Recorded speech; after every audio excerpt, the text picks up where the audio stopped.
harder to see. All right, so our next speaker is definitely playful. She's also mischievous, curious, a little crass, very cool, very smart. She's breaking taboos and barriers with her eponymous, very successful TV show on Comedy Central, and she has a new book coming out in April called The Bedwetter: Stories of Courage, Redemption, and Pee. Prepare for a very, very serious 18 minutes with Sarah Silverman. Thank you, Sarah.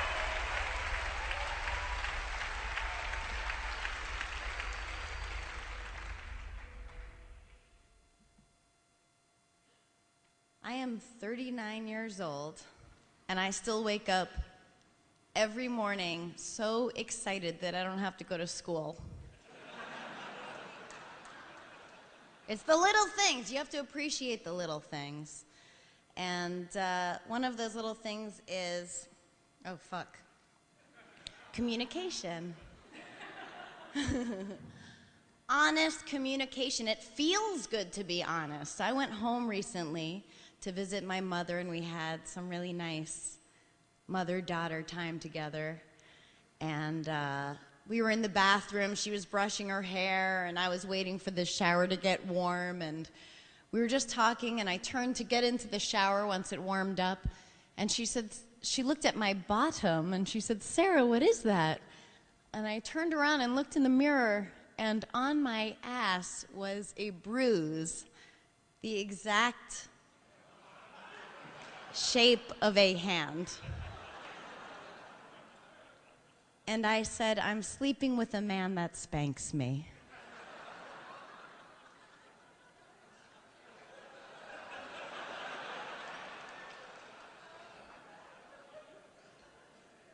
Well, does it hurt? You know what, Mom? I'm usually so high. Probably. But my mother and I have always had a very special connection. I remember when I was very little, I would take showers with my mom. When I was about 3, we would shower together, and she would, her water source was the shower head. That's from what she would cleanse herself. Then that water would then cascade down her and kind of pike off of her, you know, it was the 70s, you know, and that's from what I would clean myself. I don't know why, but it was such a happy memory. It was like I had my very own curly shower or something.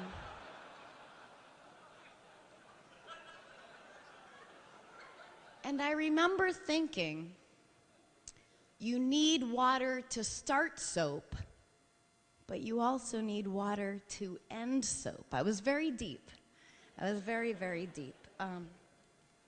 But being honest is something that I enjoy very much, with my Nana as well, who, she's dead, but when she was alive, I would go to her nursing home and sing for her and all of her friends. And, well, I mean, they weren't her friends, but they were her, you know, partners in about to being deadness.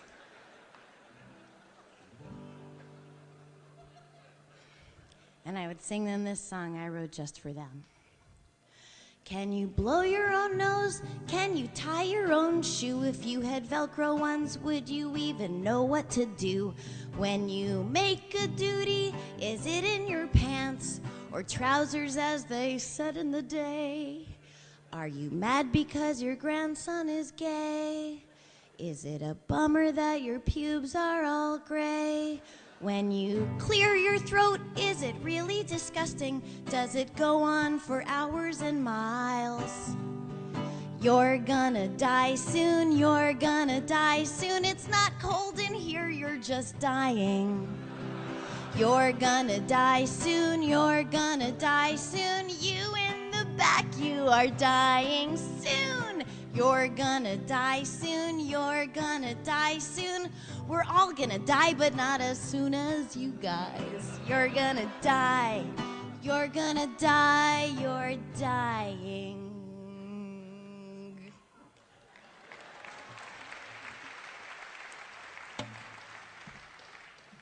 Thank you. I grew up in Bedford, New Hampshire, which is a... Really? It's a very small town, and it has almost no Jews, and when I grew up, it had no Jews. And I wasn't raised with any religion at all, so it wouldn't matter, and it didn't matter, but the only way that I really knew I was Jewish at all was because nobody around me was, and they saw me that way, so it became the way I defined myself. And I remember in 3rd grade, boarding the school bus, and Matt Italia threw pennies at my feet and said, you know, pick it up, you like pennies. And I was like, I do? Okay. And, you know, I look back on it, and it certainly wasn't a race crime. It was a young boy trying to get his head around something that he had never seen before. And even then, I understood that because, again, I was very, very deep, and also 39 cents richer. I was annoyed as a kid because around Christmas time, a lot of the kids would blame me for my people killing Jesus. And I thought it was hilarious too, but no. It was so annoying because I thought to myself, like, geez, it's not like we killed baby Jesus. I mean, the guy had a decent run for 33 years. Give me a break. And by the way, you're welcome. Because otherwise, he would not have been famous.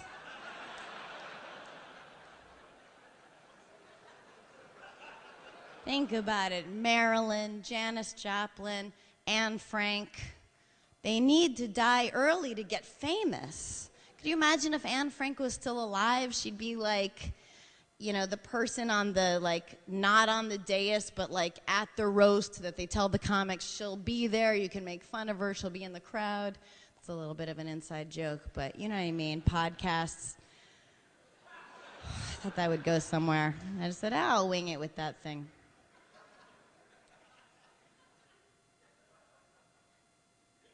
Here's a fun fact. There are Jews in Ethiopia. They're called Ethiopian Jews. They were, I'm paraphrasing because I don't know. I don't know this stuff so well, but my sister is a rabbi and she's like smart, and I vaguely remember her saying they were like separated from all other Jews for 2,000 years. And when they finally discovered them, they saw that they still practiced Yom Kippur and Rosh Hashanah, and as well they were rather pushy and fairly cheap. So it's pretty amazing. I understand why we need religion, because at its very core, it's a survival skill. It's a way to cope. It's a way to understand the big questions, the things, the universal questions that are just unanswerable. A lot of people can't just go like, wow, I'm existing in a place with a lot of totally unanswerable questions. They need to know. So it's like a way to compartmentalize. It's a way to deal with it. I mean, think about, we were a speck. That's totally fucked up. I mean, like, we were once like, I exploded up out of my dad's balls. That's a lot.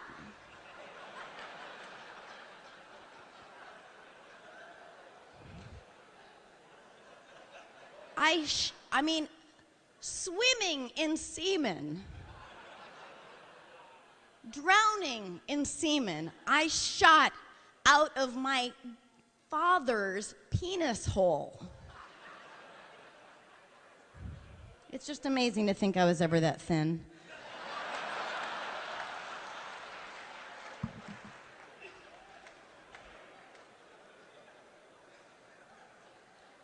Everybody experiences insecurity in different ways. You know, it's either a meekness or a chip on your shoulder. You feel like people are disrespecting you at the drop of a hat, you know, or maybe you need to like name drop or brag a lot. You haven't realized yet that that's not going to buy you any extra love. Insecurity can humble us, you know. I remember when I first moved to New York City, I was walking down the street and like honestly construction workers, I know it sounds sad, whistled at me and I turned around like, ugh, and the guy goes, "Not you."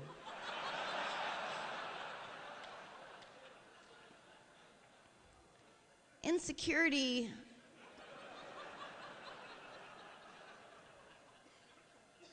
can protect us, really. I mean, how many people do you know that really are not seeing themselves the way other people see them? It's again, like a survival skill, you know. You get the feeling that some people, if they were 1 or 2 degrees more onto themselves, they'd kill themselves. You know what I mean? Take like, let's say a woman, let's say when she was 19, she was smoking hot. Now she's a little bit older. Let's make her like 39. Not as hot. She's not as hot. But she doesn't realize it because she's only looked out her own eyes. Okay, this is my impression of this woman. 19, smoking hot. Now she's 39, not as hot. It's so weird. When I was like 19, there were so many official pussy inspectors. Like everywhere you look, there was an official pussy inspector. You never see them anymore. How crazy is that? You know why? Probably computers. Spend so much time wondering if we could. We don't think if we should.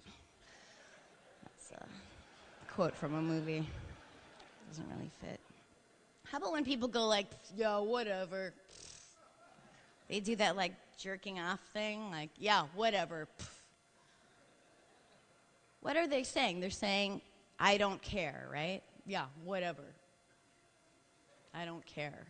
But if you really didn't care, you probably just, you wouldn't do anything at all, right? You wouldn't need to like desperately show people that you don't care. That's insecurity. Yeah, whatever. Whatever, just please don't think I care. And in exchange, feel free to know my way that I masturbate. I'll die if you think I care. Please don't think I care. I will happily trade you thinking I care for you now knowing my way that I make myself come.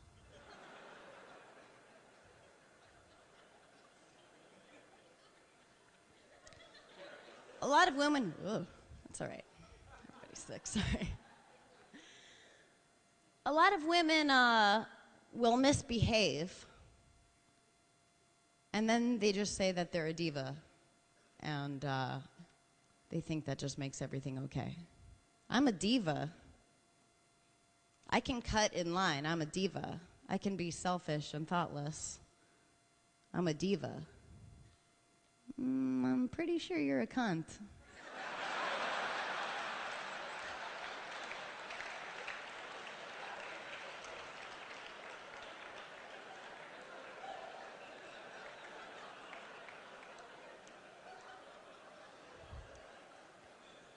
We live in a world of excess, and we have to curb that if we want to keep on living. Population in the world doubles every 40 years, I think. I may have made that up, but it's something like that. I read it on a blog, but it's something like that, right? That's that's crazy. And I understand people want to have babies. They want to have the experience of being pregnant. They want to have a little version of themselves that they can like do it right this time or whatever. But there are so many kids. It's hard to think that, and when my friends are pregnant, I'm so excited, but it is odd to think how it's not total vanity to give birth when there are so many children out there to adopt. And I know that one day I would like to adopt. I'm going to take it a step further. I am going to adopt a mentally challenged child. That's threefold. Thank you. It's harder for them to get adopted. I have 2 oodles of love to give. And 3, I just really enjoy the company of the mentally challenged. There is one caveat I realized in my plan, and that is they don't leave the nest at 18. You die, God willing, of old age at 80, and you are worried about who's going to take care of your 60-year-old retarded child. That's where I came up with this brilliant solution. I am going to adopt a retarded child who's terminally ill. I know. Now you're thinking, who looks to adopt a retarded child who's terminally ill? An amazing person. I don't remember any 9/11 firefighters adopting terminally ill retarded children. That's all I'm saying. Of course, there's the inevitable awkwardness during the adoption process. The questions you have to ask, are you sure there's absolutely no cures on the horizon?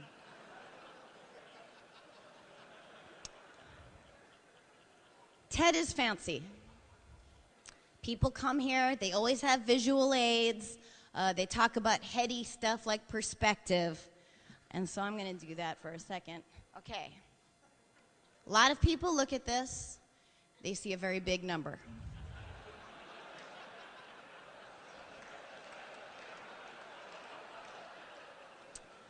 A lot of people look at this and they see a relatively low number. I look at this, oh fuck. I see a butt pooping. A lot of you did too, I think, early on. I'll go one further. Sometimes I look at this, I see boobs pooping. Very abstract. Very, very abstract. I'm going to end with a song.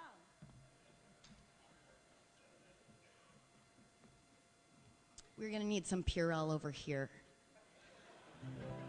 This is a song, because everybody deserves a song, for the porn stars in the audience today. And you're all stars. There's a hole in your butt where the duty comes out. There's a hole in your butt where the penises go in. Your vagina has so many penises in it that you might as well talk about the times there are none in it. 'Cause those are the times that are more unique.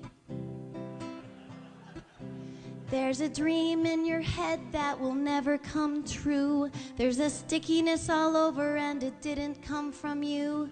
You wish your dad had been there, but more oftentimes he was not. You can't put your arms around a dirty gangbang cum shot, but that's all you get. That's all you get. Do you ever take drugs so that you can have sex without crying? Yeah, yeah. Do you ever take drugs so that you can have sex without crying? Yeah, yeah. There's a hole in your heart where the sorrow pours out. There's a hole in your heart where ambivalence sets in. Do-do-do-do. All the penises in the country, all the penises in the world, all the penises in the galaxy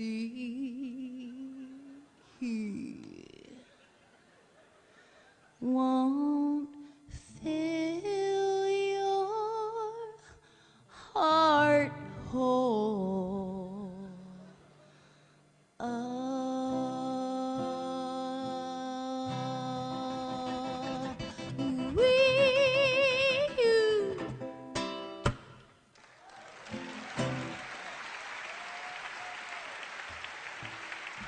Fucked up a little, but thank you.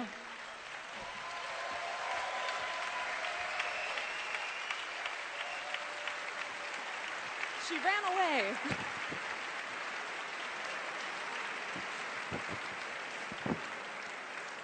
I am very rarely at a loss for words.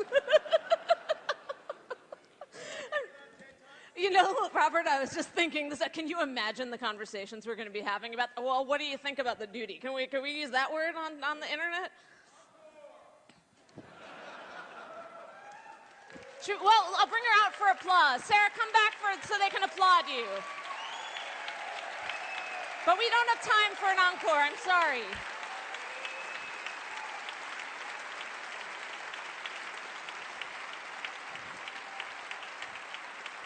They need to applaud you.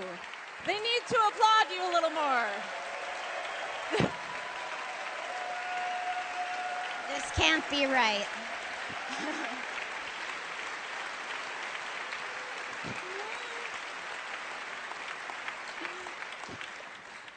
If we had time, I'd ask you for an encore, although it would also terrify me. But instead, I will just thank you. Oh, you are a total delight. Oh, thank you so much. Thank you. I didn't know I was... They demanded you back. Oh my gosh, thank you so much. That's all. All